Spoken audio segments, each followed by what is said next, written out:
estamos aqui mais uma vez reunidos em nome de Jesus, nesta casa que nos recebe com tanto carinho, que a gente sente tão bem aqui dentro, né? Nós vemos aqui para renovar nossas energias. Vou ler um trecho aqui do Evangelho segundo o Espiritismo, do capítulo 9, do item 6, afabilidade e doçura, uma mensagem do espírito de Lázaro, que foi em Paris, 1861. Não basta que dos lábios mamem leite e mel, se o coração de modo algum lhes está associado. Só há hipocrisia. Aquele cuja afabilidade e doçura não são fingidos, nunca se desmente, é o mesmo, tanto em sociedade como na intimidade. Esse, aos demais, sabe que se pelas aparências se consegue enganar os homens. A Deus ninguém engana. Vamos fazer uma prece para dar início a este encontro, rogando a Deus, a Jesus, a espiritualidade aqui junto de nós, que esteja nos fortalecendo, que todos aqui presentes, encarnados e desencarnados, possam receber o lenitivo necessário para o corpo e para o espírito.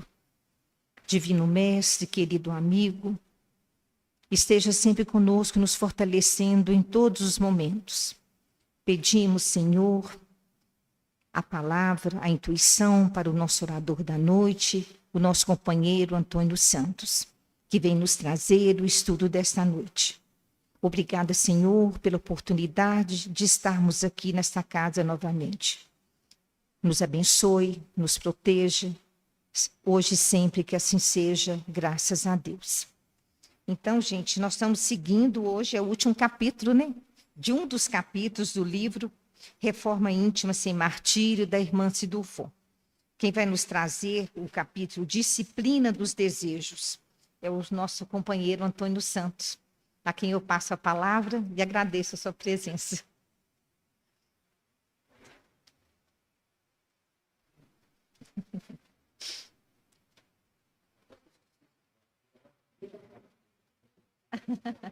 Ah, pode ficar à vontade. É? É.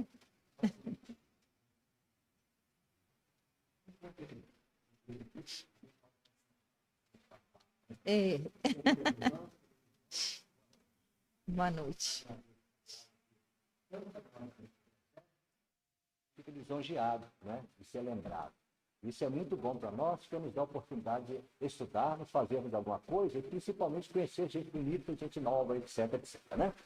Então é o seguinte, o tema de hoje vai nos levar muito a uma coisa chamada livre-arbítrio.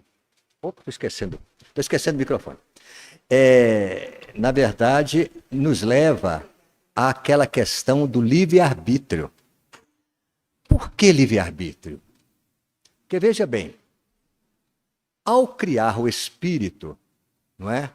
Deus achou por bem que nós fôssemos criados todos o mais semelhante possível um ao outro. Não iguais, não é? Mas bem semelhantes. E essa semelhança é baseada em quê? É baseada no fato de que todos nós viemos da mesma essência. Então não existe espírito ruim. Não pode existir espírito mau. Por quê? Porque Deus não faz nada ruim. E a essência do anjo hoje, do espírito, de um espírito angelical, não é? É a mesma essência daquele que está nas trevas, que se compraz no mal, que está por ignorância cruel, não é? Insensível, intolerante, etc. Então a gente vê que, na verdade, a coisa é muito fácil de a gente entender, depois que nós estamos na doutrina, é muito fácil entender a justiça divina. Porque a única coisa que realmente nos traz a condição de entender a justiça divina é a pluralidade das existências. Se não tivesse a pluralidade das existências, não teria justiça no mundo em lugar nenhum no universo. Porque, na verdade, essa sensação que nós temos de injustiça é porque nós não lembramos do nosso passado. Bom, agora já encaixei aqui, mas já que a gente começou a falar sobre isso, vamos estender mais um bocadinho. Então, como nós não lembramos, não é, do nosso passado, nós nos sentimos muitas vezes injustiçados. Isso é muito ruim, sentir-se injustiçado. Mas se nós prestarmos bem atenção, não tem ninguém injustiçado. Existe uma frase muito interessante que fala o seguinte, olha, o mundo está repleto de injustiça, mas não tem nenhum injustiçado. Porque se tivesse uma pessoa, um espírito injustiçado em qualquer ponto do universo, Deus estaria sendo injusto. Porque fez todo mundo igual, com o mesmo objetivo, com as mesmas oportunidades, não é? Como seria então Deus permitir que alguém fosse injustiçado? Isso não existe. O Criador, ele é imparcial. Para ele, todos nós somos iguais. Aquele que está nas trevas hoje e aquele que está nos píncaros da glória, para ele é a mesma coisa, é filho. Porque nós temos que entender uma coisa que geralmente a gente não entendia por causa dos deuses da antiguidade. Nós temos que entender que até Jesus, olha que interessante, até Jesus vir, no nosso caso, porque nós sabemos que o cristianismo deriva-se do judaísmo, até a vinda de Jesus, qual era o conceito de Deus? Senhor dos exércitos, o leão de Judá, isso e aquilo, Deus vingador, Deus isso, Deus aquilo. Tudo bem, era o que a gente entendia na época, mas aí vem Jesus e traz o quê? Deus é Pai, mudou tudo. Se Deus é Pai, e o João ainda confirmou, Deus é amor. Ora, se Deus é Pai amoroso, como é que a gente vai entender que ele faça com que alguém sofra simplesmente para agradá-lo, e que alguém tenha que ter uma dificuldade muito grande de alcançar a chamada salvação, e outro vai de uma boa, tranquilamente? Não tem como entender isso, né? Mas nós sabemos hoje que nós somos espíritos multimilenares, que já viemos milhares de vezes aqui. E sempre que a gente vem, a gente ressarce algum adepto e contrai outros. Então essa bola de neve, por quê? Por causa da nossa ignorância.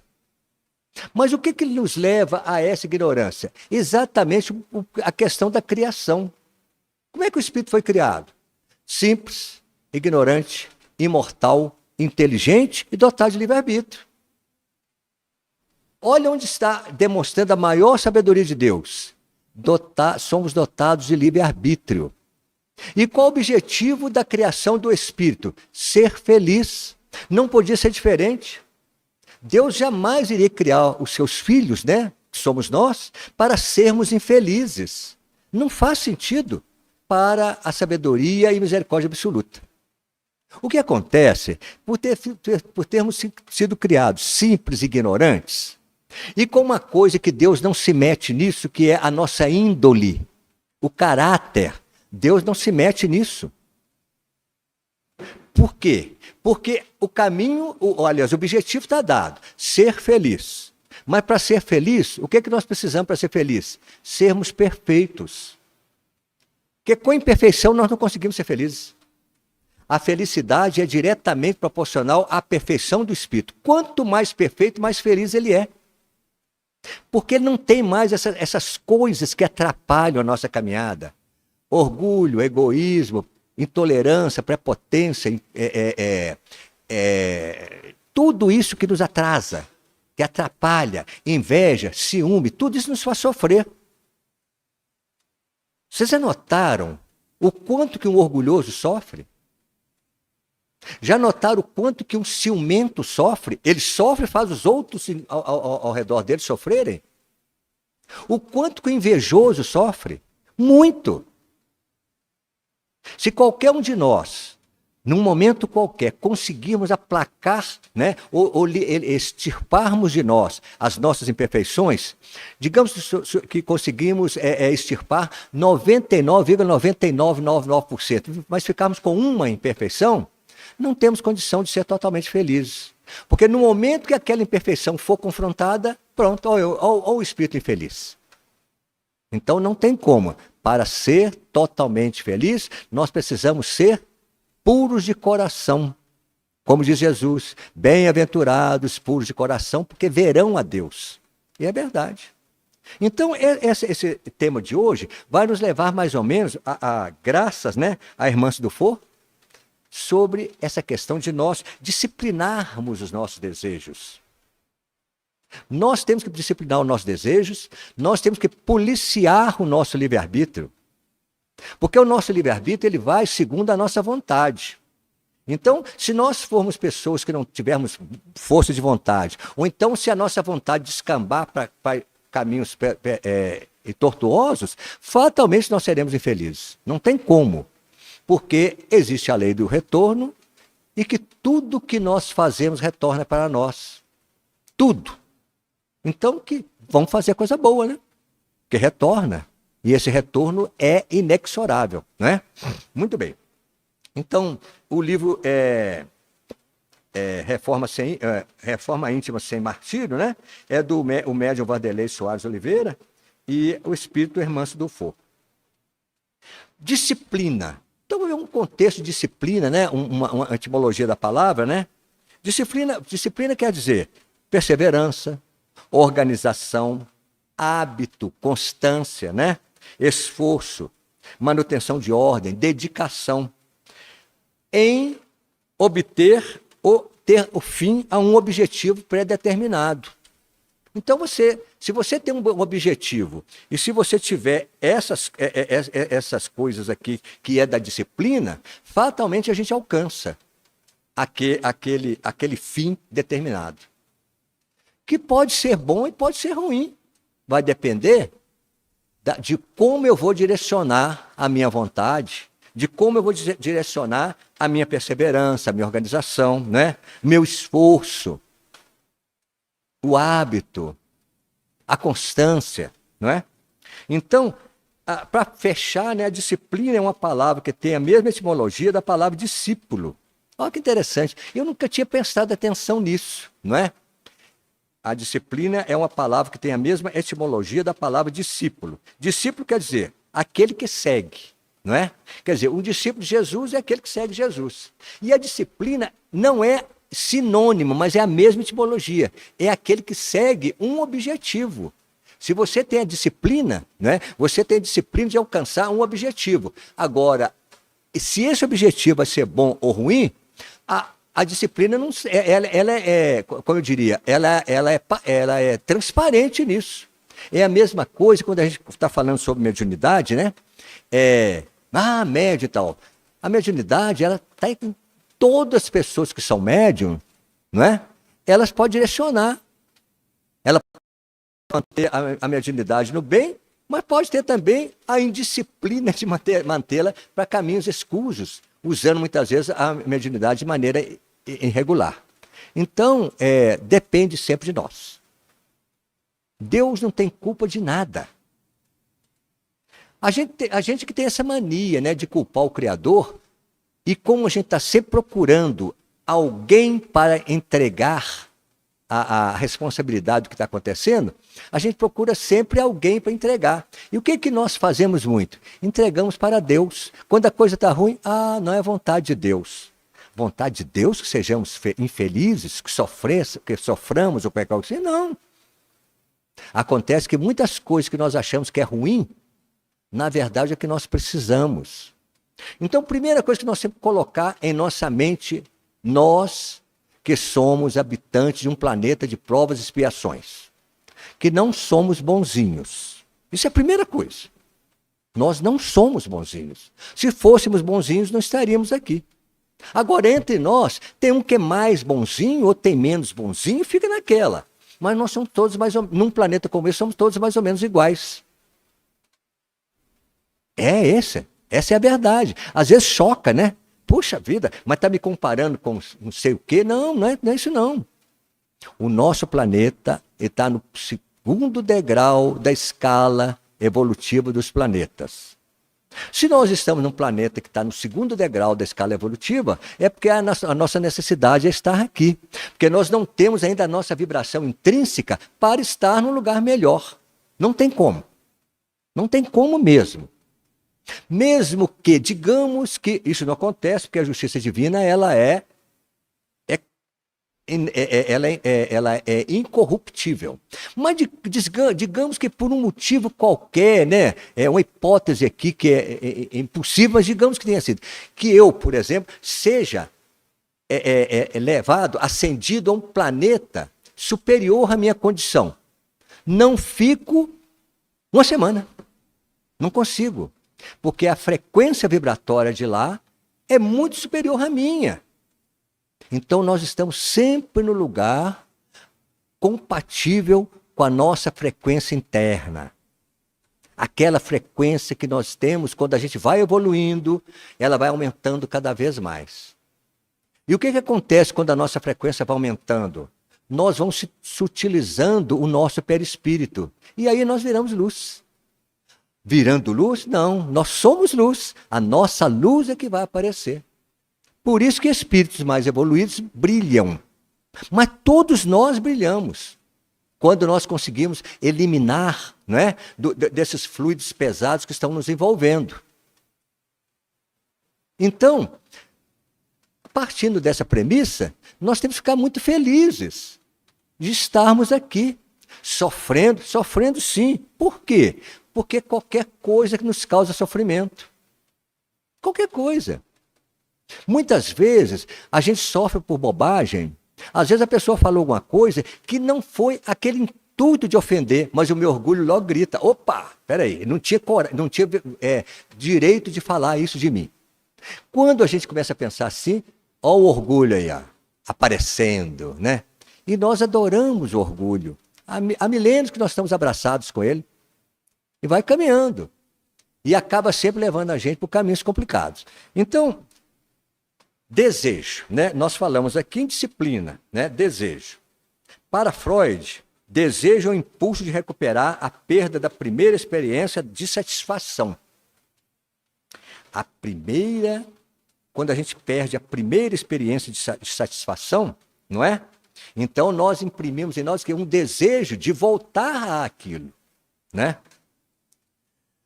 O desejo acaba num outro desejo. E é interessante, é uma bola de neve. Ó. Um desejo acaba num outro desejo, ou seja, é incessante. Quando vem um desejo, logo é substituído por outro. Isso chama-se a inquietação do ser humano. Isso é segundo Freud, né? Para Descartes, a paixão do desejo é uma agitação da alma. Agita. Que muita gente, inclusive, confunde, né? Amor com paixão. Tem nada a ver. Tem nada a ver.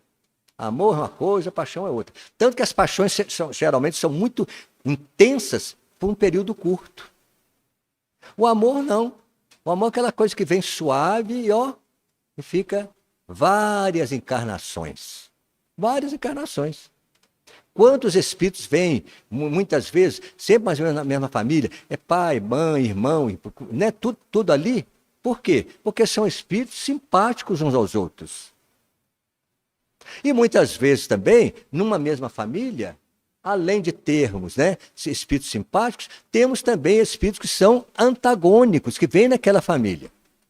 Aí alguém vai pensar: puxa vida, então a providência divina quer ver o circo pegar fogo. Não, não é nada disso. Aqueles entre nós que não coadunam com a nossa maneira de pensar, que não simpatizam conosco, que muitas vezes até nos odeiam, muitas vezes vêm conosco sob o mesmo teto com a consanguinidade. Porque a consanguinidade, ela atenua o ódio, atenua o rancor. Muitas vezes a pessoa fala assim: fulano de tal, se não fosse meu filho, eu enforcava. Enforcava mesmo. Mas não enforca por quê? Porque é filho. Então o que foi? O sangue falou mais alto. Muitas vezes a pessoa tem ímpetos, né, de agredir aquela pessoa, mas não agride porque é um parente próximo. Isso aí nos leva ao quê? A compreender, a saber também. Né? Estão vindo sempre dessa maneira. Então põe na família. Costuma dar problema? Dá. costuma dar problema. Mas é a única maneira realmente de atenuar a coisa, porque muitas vezes tem ódios milenares. Tem ódios milenares. E a coisa fica numa complicação tal que há necessidade de uma hora parar com aquilo, né? E aí a coisa vai assim. Lacan, que é um psicanalista francês, diz o seguinte, ele define que o desejo é o desejo do outro. Olha, Lacan define que o desejo é o desejo do outro. O desejo dirige sempre a outro desejo. Ele não está relacionado diretamente ao objeto de que o satisfaz, e por isso o desejo não se esgota.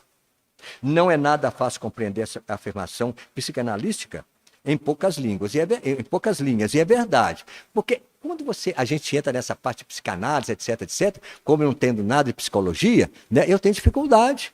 Né? Mas um psicólogo ou psicanalista vê isso aqui e ele destrincha de maneira mais compreensível, mais didática, né? Mas no meu caso, eu não encaixo muito bem nisso, né? Então eu vou falando o que eu entendo, que muitas vezes está tudo errado. Tudo bem, vocês desculpem, né?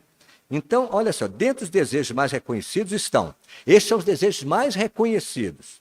A questão do sexo, a fome, a riqueza, um complicado aqui, ó, o poder, etc. Estamos quase sempre ansiosos por razão desconhecida, querendo sempre mais e mais. Vocês já notaram que o poder é muito mais importante para as pessoas que a riqueza? Mais importante que a riqueza. O poder leva a pessoa ao auge do êxtase, né? Porque ele tem o poder, ele tem o mando. E aí, muitas vezes as pessoas fazem coisas horríveis contra si próprias. E o problema é esse. Quando nós fazemos essas coisas horríveis, é contra nós mesmos. Não tem como. Nada que nós fazemos com o nosso semelhante é tão danosa como vai acontecer conosco mesmo, né?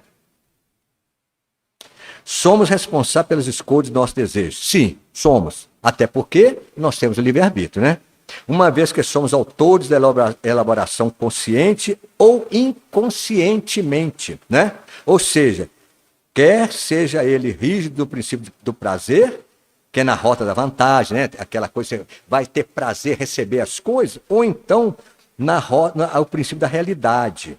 O princípio da realidade é aquela rota apropriada. Essa que deveria ser o certo, né?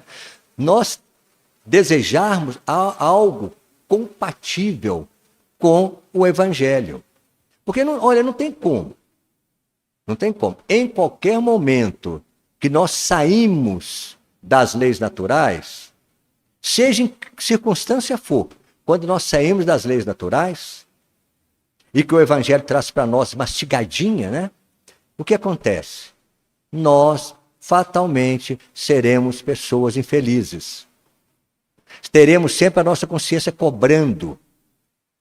E é muito interessante a gente falar essa questão da consciência, porque a gente pensa que quando a gente desencarna, a gente vai num tribunal. Vai chegar no tribunal, sentar lá, aí tem um ser superior, sentado, né? Com aquele martelinho de madeira na mão, e você vai entrar num julgamento. Aí vai ter um acusador, vai ter um defensor. Nada disso existe. O julgamento é interno. É dentro de nós. O tribunal está dentro de nós. O que acontece? Na nossa ignorância, não é? Quando nós estamos realmente lidando com coisas complicadas, mas nós ignoramos as leis, ignoramos os mandamentos divinos, o que acontece? O nosso advogado de defesa, né, sobressai. Porque a minha ignorância leva para mim a possibilidade de tudo que eu faço tem um motivo. Então eu dou realmente um motivo para tudo. Aí o que acontece? A minha defesa está. Mas quando nós começamos a evoluirmos moralmente, o que vai acontecendo? Nós começamos a policiar o nosso livre-arbítrio. E quando nós policiamos o nosso livre-arbítrio, nós começamos a ver que realmente não estava certo aquilo que fizemos. Olha o nosso advogado de defesa que é a ignorância, saindo, e vem o conhecimento e fala, não, está errado sim. Naquela luta interna, não é? Que isso aí vai em várias existências, não é? Essa luta interna, a defesa começa a perder. E aí o que acontece? A nossa consciência dá a sentença. Como é que era conosco antigamente? Na antiguidade, principalmente. Vamos lá nos egípcios, não é? Quando morria alguém, né, desencarnou uma pessoa lá.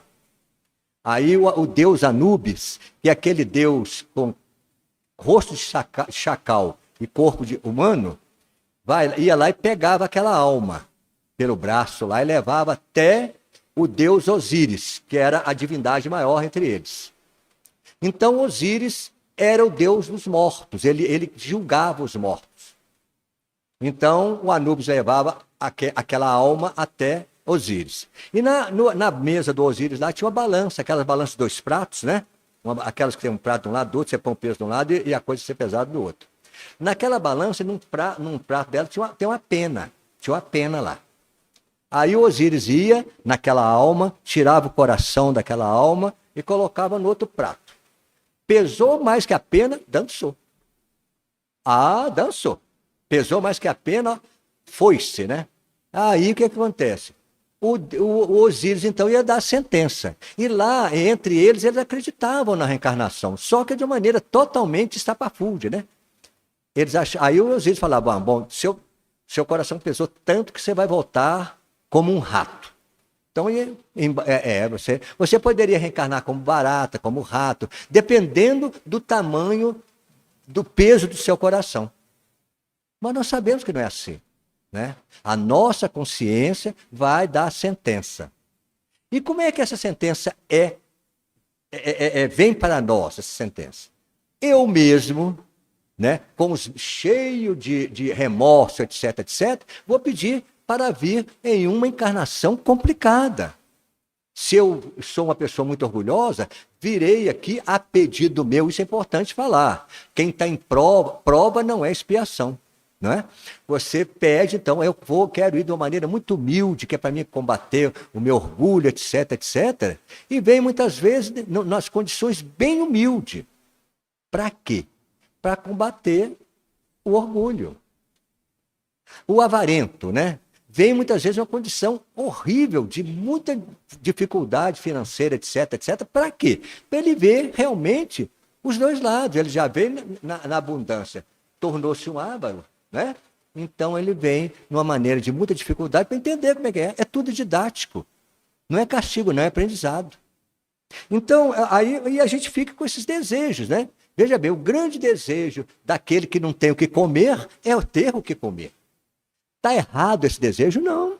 Até porque o alimento é que te dá a força, que te dá a vida, né? Aí Jesus, como sempre, tem que pôr o mestre na jogada, né? Jesus fala, conhecereis a verdade e a verdade te libertará. E é verdade. Quando nós começamos a conhecer as coisas que são verdadeiras, nós passamos a não aceitar mais qualquer coisa que vem falando conosco, não. Não é qualquer coisa que vai falando que a gente vai acreditando. Por isso que eu sempre falo, doutrina dos espíritos é consoladora. Por quê? Porque esclarece. Se eu sei que eu estou com muita dificuldade hoje, que Deus é misericordioso, que Deus é Pai, que Deus me ama, que ama toda a humanidade, se algo está acontecendo comigo, tem alguma coisa a ver comigo, não é com o outro. O que está acontecendo comigo não é com o outro, é comigo. Ah, não, mas foi assaltado. Não é com aquele não, aquele coitado já fez a parte dele, não é? Já está com o conta corrente dele lá no vermelho. Já está em débito com a justiça divina. E o que aconteceu comigo naquela hora? Quitei o débito. Mas nós não compreendemos assim. E o que a gente faz? Reage. E aí a gente esquece de que Jesus falou que se alguém tomar a túnica, a capa, dê a túnica também, Porque a gente esquece dessa fala de Jesus, porque na verdade é o seguinte, nós reagimos pagando com a mesma moeda, mas Jesus fala que é para pagar ao contrário. Orar por aquele que te persegue. Fazer o bem para aquele que te persegue, orar por aquele que persegue, calunia. Amar o inimigo. É isso que nós temos que fazer. Mas nós ainda não conseguimos. Eu falo por mim, né? A gente não consegue ainda. Então é isso que acontece conosco. Nós então começamos a utilizar o nosso livre-arbítrio contra nós mesmos, não é? Vamos entender essa fala de Jesus, né? Fazer o bem àquele que te odeia. Orar por todo aquele que te persegue e calunia. O que quer dizer isso? Pagar não com a mesma moeda, pagar o mal com o bem. Porque aquele que te ofendeu, aquele que te agrediu, naquele momento que ele fez isso, ele tornou-se o quê? Ele tornou-se um devedor da justiça divina. E eu fiquei livre daquilo. Então, puxa vida, me fez um favor. Se me fez um favor, vamos orar por ele. Mas é muito difícil de entender para a pessoa que não conhece a questão das pluralidades das existências, é muito difícil, eu compreendo perfeitamente que é difícil. A pessoa tem que ser uma pessoa muito boa.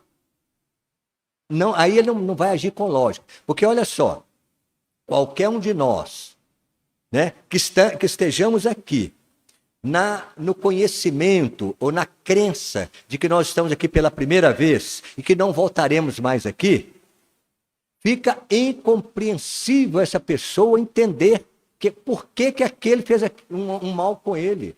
Às vezes nunca viu, não conhece, não é? Mas nós não podemos alegar isso mais. Não podemos mesmo. Então, veja bem, o cristão não tem direito de odiar, ser inimigo de ninguém. Nós não temos esse direito. O cristão não tem, o espírita menos ainda. Menos ainda. Por quê? Porque nós sabemos que nada nos acontece por acaso. Tudo é necessidade nossa. Então, aí Jesus falou, né, ensinando que é o caminho da libertação, está em seguir a vontade. E essa se faz através do autoconhecimento aí, né? E esse autoconhecimento é o primeiro passo, né? Para examinar as possibilidades de, com decisão, enfrentá-las sem os mecanismos da desculpa, segundo Joana de Ângeles. Está no livro O Homem Integral, né?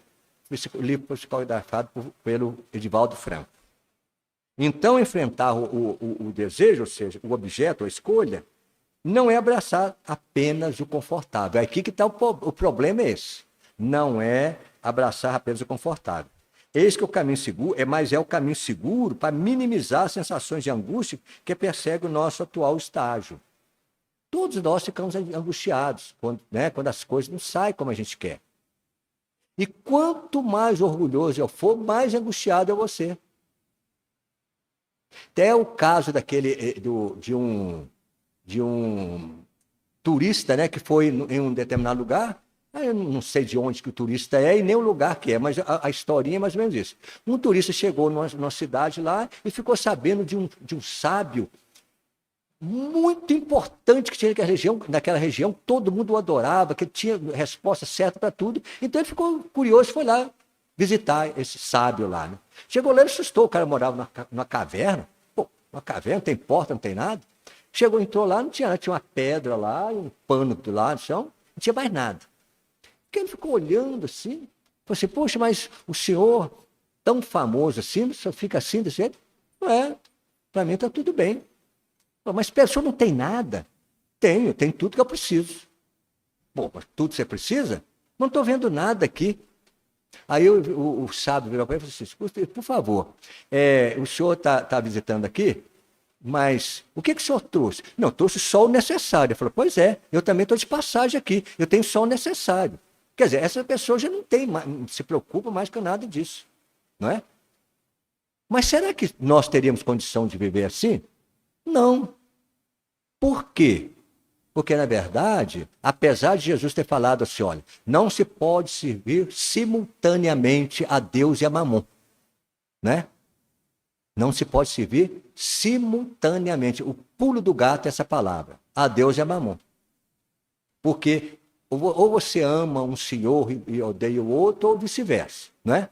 Mas, na verdade, nós estando no corpo físico, num planeta complicado ainda, precisando de tantas coisas para nos mantermos vivos, não é? De uma maneira, o pior que seja, mas estamos em condição de sobrevivermos, nós não podemos simplesmente isolar ou virar as costas para Mamon, ou seja, para as coisas materiais. Mas só que nós não podemos ficar só por conta disso. Então, nós precisamos de deixar a coisa no meio termo. Nós precisamos, sim. Nós precisamos de manter a nossa sobrevivência. Até porque nós temos que responder, o nosso corpo, nós temos que responder por ele, né? Então, o Lacan, né, diz que somos responsáveis pelos nossos desejos, e isso também pode nos trazer culpa. Olha só que interessante. Por que traz culpa? Porque muitas vezes o nosso desejo vai muito além do essencial. E no momento quando nós, no afã de conseguirmos o supérfluo, então nós acabamos fazendo coisas das quais nós arrependemos depois. Então fica aí aquela coisa que muitas vezes a pessoa não teria que ficar tão preocupado com aquilo, que o que ele fez não foi tão grave assim, mas devido ao fato de ele sentir que ele podia ter feito melhor, acaba ficando cheio de remorso, cheio de arrependimento e pedindo coisas e mais coisas contra ele mesmo, né? Agora, já a vontade é diferente.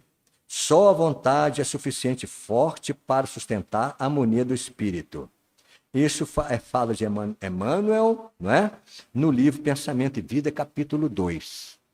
Só a vontade é suficiente forte para sustentar a harmonia do espírito. Mas se eu não tenho vontade, se a minha vontade é vacilante, se a minha vontade é pequenininha, complica. Porque muitas vezes eu preciso de muita força de vontade para quê?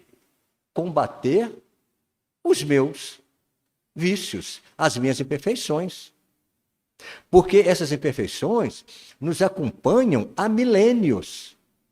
Aquilo vem como se fosse um reflexo condicionado, né?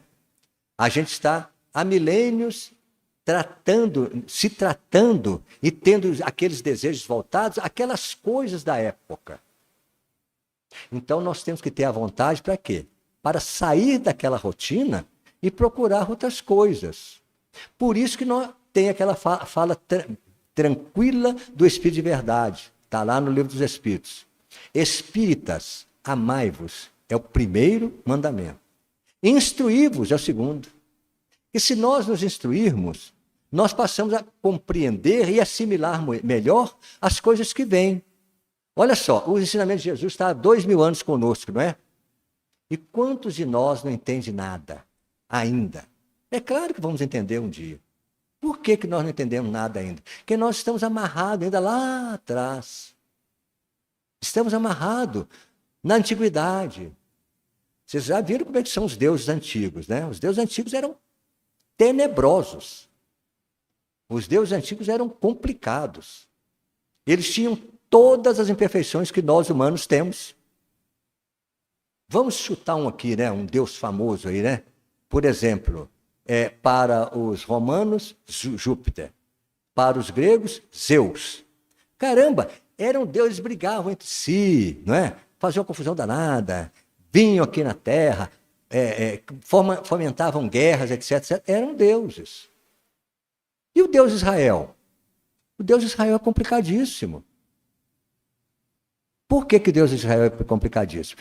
Vamos pensar direitinho. Como é que o Deus era chamado pelos judeus? Senhor dos Exércitos, Deus Vingador. Um dia alguém falou o negócio de Deus Vingador, eu falei, não, mas isso não pode ter isso na Bíblia, porque eu não tenho conhecimento bíblico, né? Eu falei, não pode ter isso na Bíblia. Mas vai daqui, dali, eu não olhei aquilo e tal. Mas um dia eu estava num restaurante e tinha uma Bíblia aberta, né? Lá no Velho Testamento. Não sei porque quem abre sempre o Velho Testamento. Estava lá aberto no Velho Testamento, né? E era acho que era um salmo. E o salmo, como é que o salmo iniciava assim, ó? Ó Deus, Senhor Vingador. Falei, então tem, né? Então tem. E aí eu comecei, olha, aqui não é crítica não, tá? Quem sou eu para criticar o livro mais lido do mundo, né? em todos os tempos. Mas aí mas quando você começa a pensar com lógica, eu comecei a olhar aquele negócio e falei, peraí, eu vou ler algumas coisas. Então eu li umas passagens que realmente trazem um conceito de Deus totalmente diferente do que Jesus trouxe. Porque tem uma passagem que é Davi. Davi precisava, eles estavam brigando por uma. Olha, a terra prometida já tinha gente. Só aí já é um paradoxo, né? A terra prometida já tinha gente. Então eles tinham que lutar pelaquela terra. Muito bem. Então eles tinham que entrar, eles estavam lutando contra os Moabitas. E aí que Deus falou com Davi: olha, vocês entram na aldeia dos Moabitas, que está a leste de uma outra cidade lá, e matam todo mundo. Homem, mulher, criança, velho, novo, todo mundo, inclusive os animais. Eu falei, puxa vida, agora não consegui entender nada. Porque o que está lá no 4º mandamento? Não matarás, não é? Então, esse é o conceito que a gente tinha de Deus até vir Jesus. Aí vem Jesus, e o que Jesus traz para nós? Deus é Pai. Deus é amor. Deus nos ama. Nós somos filhos de Deus. Então, muda tudo. E como será o nosso conceito de Deus daqui uns 500 anos, daqui uns 1000 anos? Muito diferente do que é hoje. Muito diferente do que é hoje. Porque ainda hoje, muita gente tem aquela coisa de que você tem o temor ao Senhor. Não. Por que temer a Deus? Que presunção é essa minha de ofender a Deus? Será que nós conseguimos ofender a Deus? De jeito nenhum. Para Deus nós somos bebês. Nós não temos como ofender a Deus. Nós ofendemos a nós mesmos. Porque tudo recai em nós. E até pouco tempo a gente achava que podia aprontar o que quisesse. A gente procurava o representante de Deus e aquele representante de Deus absolvia as nossas mazelas. E aí eu saí dali 0 quilômetro outra vez, podia aprontar outra vez. Não é assim. Nós temos que ressarcir o mínimo. Jesus falou, não sairás enquanto não pagarmos o último centil. Porque para nós conseguirmos a condição de espírito puro, nós não podemos ter mácula nenhuma. Nenhuma. E temos que estar com a nossa túnica nupcial totalmente transparente. E o que é a nossa túnica nupcial? O nosso perispírito. E o que acontece com o nosso perispírito? Tudo que nós fazemos está impresso nele. Tudo que nós fazemos está impresso no perispírito. Se eu chego do outro lado com o perispírito todo maculado, marrotado, rasgado, esgarçado, cheio de nódo, etc., etc., eu tenho que limpar esse perispírito. E como é que limpo? Voltando aqui. Ah, continua sujo? Volta. E a gente volta em Kardec. Quantas vezes a pessoa tem que reencarnar? Resposta da espiritualidade. Tantas vezes quanto forem necessárias. Acabou. Então depende de quem? De nós. Depende de Deus? Não. Deus perdoa? Não. Deus castiga? Não. Nós nos perdoamos, nós procuramos o castigo, que não é castigo, é aprendizado, não é? Então, veja bem, a vontade, essa fala do Emmanuel é fantástica, só a vontade suficientemente forte para sustentar a harmonia do espírito. Nós temos que nos harmonizar com a nossa vontade. Agora, quando nós usamos a nossa vontade, sem policiar o nosso livre-arbítrio, para o mal, problema nosso. Problema nosso. Deus é paciente. Nós temos todo o tempo que quisermos. Todo o tempo. Se não fosse assim, a espiritualidade teria dito um número certo de reencarnações para o espírito, não é?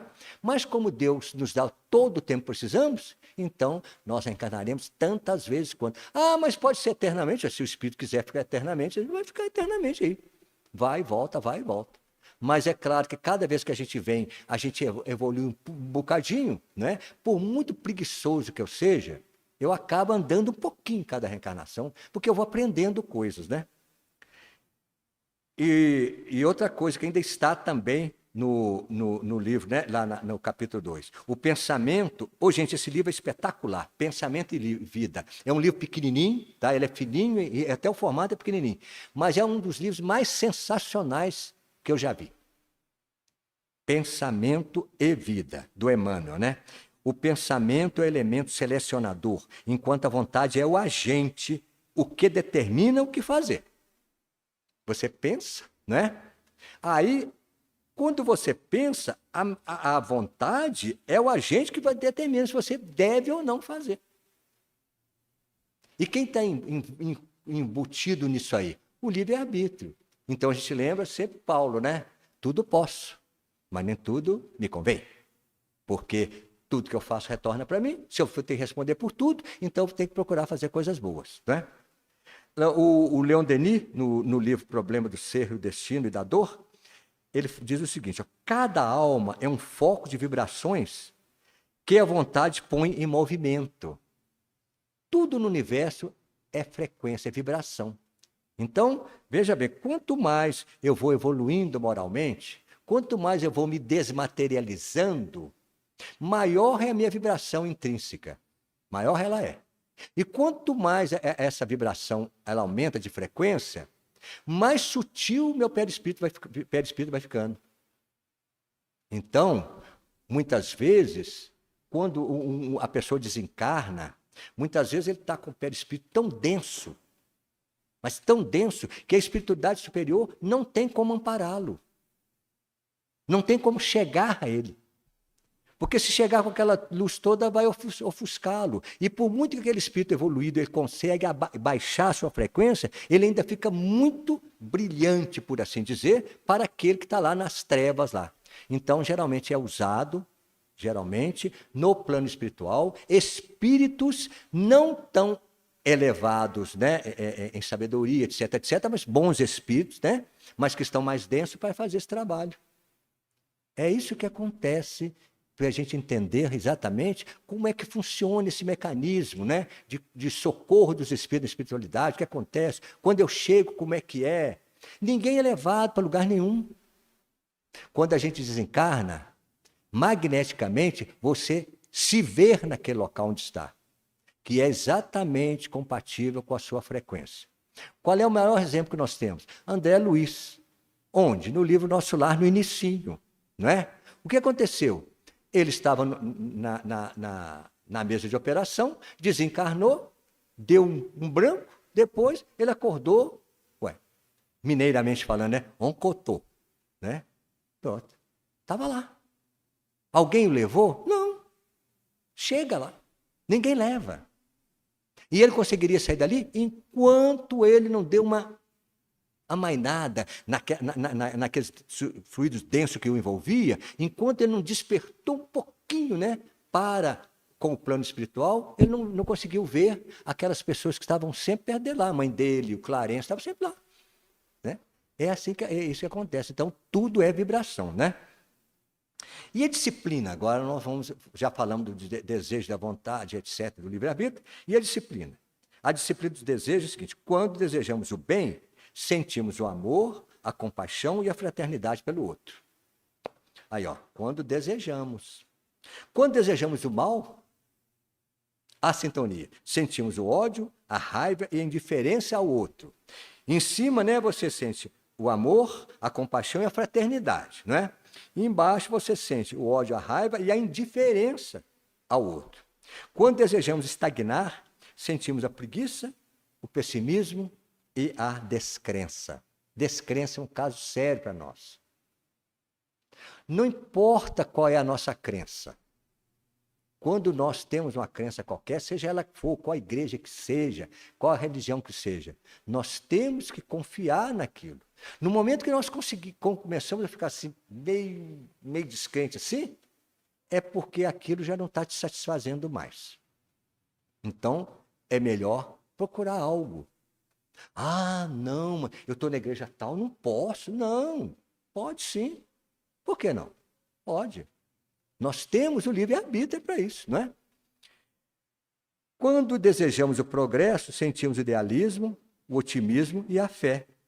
Quem diz isso? Hermance Dufour, no livro reforma íntima sem martírio. Entre nós é muito conhecido o enunciado: desejando sente, sentindo mentaliza, mentalizando age. Olha só. Desejando sente, sentindo mentaliza, mentalizando ages. Isso é Emmanuel no Pensamento e Vidas também, que estabelece uma realidade quase geral sobre a rotina da mente. Então a gente vê que a nossa mente está comandando tudo. Agora nós é que temos que direcionar para onde nós queremos ir. Porque, na verdade, é o seguinte: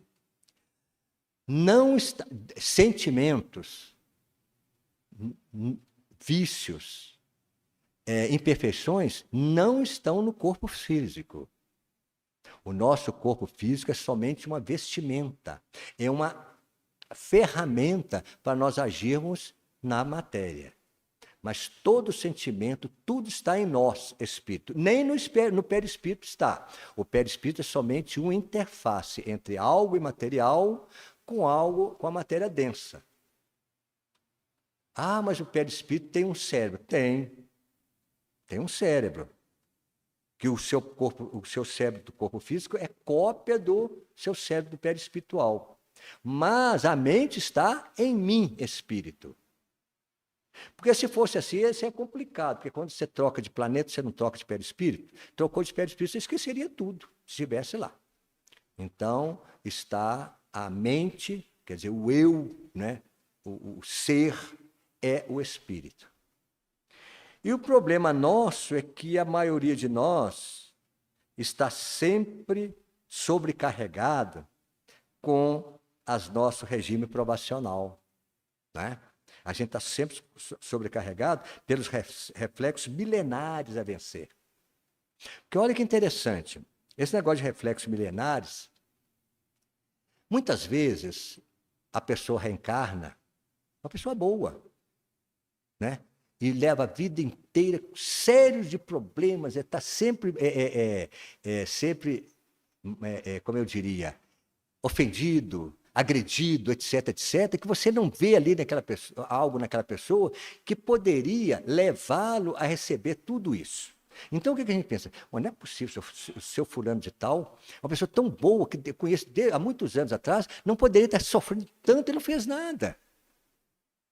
Eu duvido que na encarnação passada ele tenha feito algo para ter tanto sofrimento. Sim, mas será que ele não está ressarcindo ali um débito de 500 anos atrás ou 1000 anos atrás? Pode isso? Claro. Porque a justiça divina, apesar de implacável e de ser totalmente incorruptível, ela é misericordiosa. Os nossos débitos ficam armazenados até um momento tal que a gente possa ter condição de ressarci-los. E não tem juro, não tem correção monetária, não tem Selic, não tem nada. Fica guardado lá, né? No momento que você tem condição, vem. E a gente lembra de uma frase que todo mundo conhece, né? Deus não coloca fardos pesados em ombros fracos. Não tem uma fala assim? Deus não coloca fardos pesados em ombros fracos. E é verdade.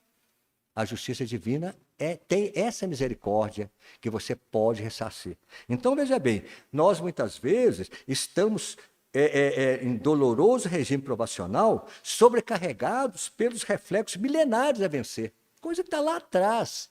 Bem, porque enquanto a gente não limpar totalmente, nós não temos condição de subir um outro degrau. Porque no momento que eu cansei esse degrau aqui, jamais eu volto para esse carro. Mas se eu não fizer por onde, eu não passo por cima. Então, depende sempre de nós, né? E o Divaldo, no livro Mecanismo da Evolução, né, ele fala para nós o seguinte: as inclinações e inatas tendências têm a sua gênese nas existências passadas. E é verdade. As nossas tendências, né, as nossas essas inclinações, depende de quê? Do que a gente vai trazendo. A gente vai trazendo. E muitas vezes, né, o espírito está aqui em uma condição que não é possível, não teve, a pessoa não teve nenhuma instrução. Eu conheci essa pessoa desde pequenininha, nunca teve uma escola decente, etc, etc. E essa sumidade aí. É claro, Deus não o fez assim. Deus o fez simples e ignorante, como todos. Mas ele trabalhou e guardou aquilo. Então, vem, e muitas vezes, aí já vem outra coisa. Muitas vezes, quando ele estava naquela condição de ser um instruído, etc, etc, ele agiu mal com aquilo, utilizou de maneira equivocada a sua intelectualidade. Então, ele vem numa condição tal que ele não tem a condição de alcançar, né, por assim dizer, esses conhecimentos, mas o que ele já tinha está lá. E muitas vezes uma pessoa é ignorante, né, materialmente falando, mas tem sabedoria, porque já foi uma pessoa muito instruída. Não perdemos nada que aprendemos. E aquela velha frase, né, que o saber não ocupa lugar, está atualíssimo. Não ocupa lugar, não. Então, nós temos que aprender tudo possível, aprender tudo que for possível. Então, as inclinações é o que a gente entra naquilo que eu disse lá no início, né? Que Deus não se mete na questão do caráter e na questão perdi a palavra aqui, da índole. A índole do Espírito é dele. Ele vai para o caminho que ele achar que é certo. Mas por que Deus deixa? Porque se Deus não deixar, se Deus obstruir essa vontade dele, está exatamente influindo no livre-arbítrio. E quem deu o livre-arbítrio? Foi Deus. E Deus não se mete no livre-arbítrio de ninguém. Porque se fosse assim, não teria mal no mundo. Porque Deus é tão bondoso que ele não ia deixar a gente agir mal. Ele não ia deixar. Quando você fosse agir no mal, ele daria um jeitinho de interromper. Ora, mas se ele interrompesse aquilo, eu não fiz aquele mal, mas onde é que está meu mérito? Mas eu tive vontade de fazer, eu queria fazer, não fiz porque não deixaram. Olha que interessante. Não fiz porque não deixaram. Isso não existe. Isso não existe. Você é livre para fazer o que quiser. Mas vai responder por qualquer coisa que você fizer, né? Então, mas acontece que nós somos rebeldes, né? As atitudes da rebeldia, infelizmente a gente é assim, né? O ser humano não sabe realmente o que deseja, para onde ruma e como se comporta, porquanto se encontra em estado de sonambulismo com flash. Olha só, nós nos encontramos num estado de sonambulismo com flash de lucidez, que logo retorna ao livro de entorpecimento. Está lá Joana de Ângeles, não é? Relacionamentos saudáveis, do livro Desafios e Soluções.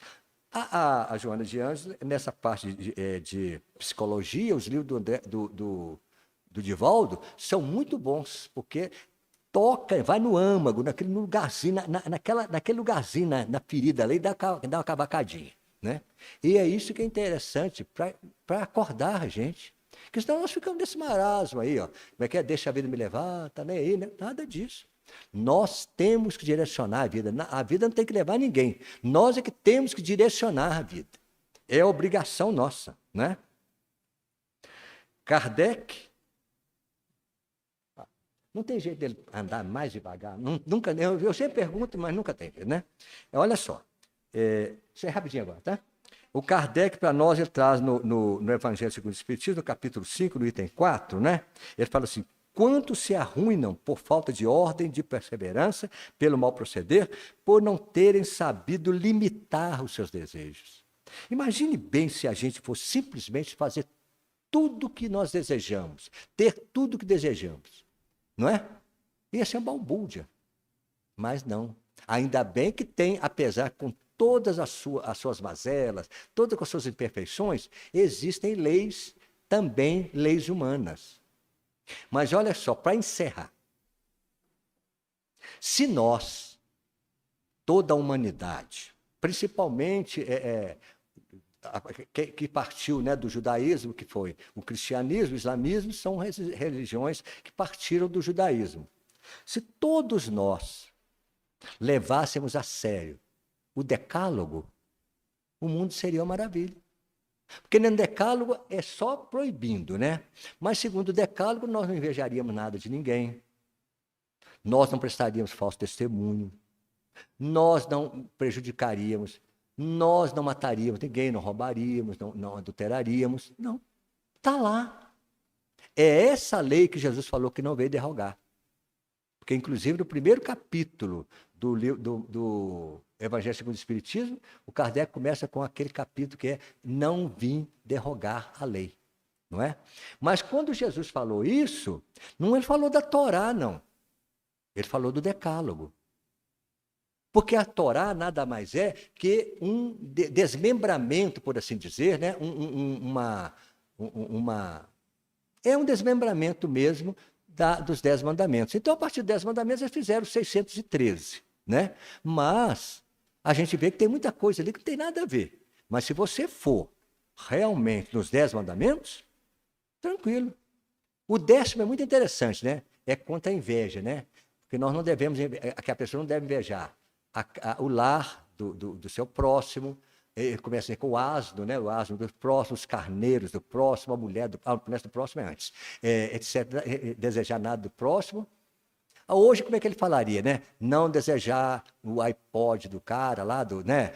Ou não desejar a Ferrari do outro, você fica com o seu fusquinha, né? É isso que nós precisamos, né? Ver que o outro tem tanto direito quanto nós. E se ele tem mais do que nós, é direito dele.